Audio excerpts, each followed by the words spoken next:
વડોદરા શહેરને ઢોરમુક્ત કરવા શરૂ થયેલા અભિયાનના પાલિકા તંત્રના દાવા પોકળ સાબિત થઈ રહ્યા છે। ફરી એક વખત રખડતા ઢોરના કારણે નિર્દોષ નાગરિકને જીવ ગુમાવ્યો છે। વડોદરા મ્યુનિસિપલ કોર્પોરેશનના સ્થાયી સમિતિના ચેરમેનના વોર્ડમાં જ રખડતા ઢોરોનો ત્રાસ જોવા મળ્યો છે। હરણી વારસિયા રિંગ રોડ ઉપર રખડતા ઢોરની અડફેટે એક વૃદ્ધાનું મોત થયું છે।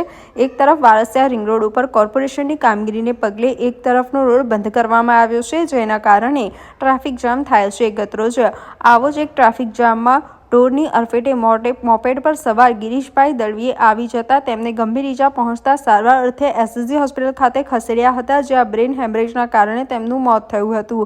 બનાવ અંગે પરિવારજનોમાં ઘેરા શોકની લાગણી પ્રસરી ગઈ છે, ત્યારે બીજી તરફ પરિવારજનો દ્વારા આર્થિક સહાયની પણ માંગણી કરવામાં આવી હતી। હું હરણી વારસિયા રિંગ રોડ પર લક્ષ્મીનારાયણ સોસાયટીમાં રહું છું અને ગઈકાલે મારા મામા ગિરીશભાઈ દળવી એમનું નાયરા પેટ્રોલ નજીક ગાયો સાંજે 8 વાગે આવતા ડ્યુટી પરથી એમનું ગાયના અડફેટમાં મૃત્યુ થયું છે, બરાબર છે। અને અમે એક જ રિક્વેસ્ટ કરીએ છીએ કે આ રખડતો ગાયોનો ત્રાસ થોડો દૂર કરો।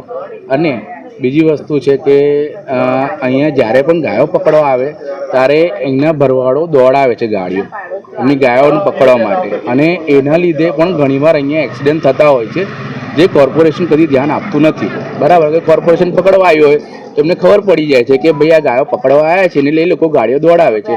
એમાં ઘણીવાર અમે પણ બચ્યા છે એક્સિડન્ટ થતાં। તો આ રીતે ગઈકાલે મૃત્યુ થયું મારા મામાનું, અને મારા એક ઘરના વડીલ કમાવનારા હતા, બરાબર છે। તો હવે અમારા મામી છે એમનું શું, અમારા જે વ્યક્તિ ગયા એના લોસનું શું? તો અમે એક જ રિક્વેસ્ટ કરીએ કોર્પોરેશનને કે એમને થતી કોર્પોરેશન મદદ કરે અને એમના ભવિષ્ય માટે થોડી મદદ થઈ જાય। બીજું તો કશું અમે એક્સપેક્ટેશન રાખતા નથી, અને થોડા ત્રાસ દૂર કરો પ્લીઝ, રિક્વેસ્ટ છે અમને, બરાબર છે। એ તો મને ખબર નથી, અમે અમારું ભગવાનની વિધિ હતી તઈ ગયા હતા, તો પછી ફોન આવ્યો મારા ભણિયાનો કે મામી પડી ગયા છે મામા, એટલે હું ઘરે આવી તો મને બધાએ એવું કીધું અમુક કે ગાય આવી એટલે એ પડી ગયા। પછી અમે પહેલાં અહીંયા ખાનગીમાં લઈ ગયા, તો એમને 2.5-3 લાખ કીધા, મારી પરિસ્થિતિ નથી, એટલે પછી અમે મારો છોકરો જાય છે તો ત્યાંથી ઈએસઆઈ છે તો ઈએસઆઈમાં લઈ ગયા, તો ત્યાં કીધું અહીંયા જગ્યા નથી, તમારે મોટા દવાખાને લઈ ગયા, તો મોટા દવાખાને લઈ ગયા, તો ટ્રીટમેન્ટ બરાબર મળી નહીં એમને। 2 કલાક તો એવી રીતે જ પડી રાખ્યા, 2-3 કલાક પછી એમને 2-3 કલાક પડી રાખ્યા, તો પછી કે તમે હવે અહીંયા લઈ જાઓ, આપણે શું કીધું, અમદાવાદ લઈ જાઓ। અમદાવાદ લઈ ગયા, અમદાવાદ લઈ જાઓ તો અમે કીધું અમે અમદાવાદ નથી લઈ જતા, અમને અહીંયા જ ટ્રીટમેન્ટ કરવી છે।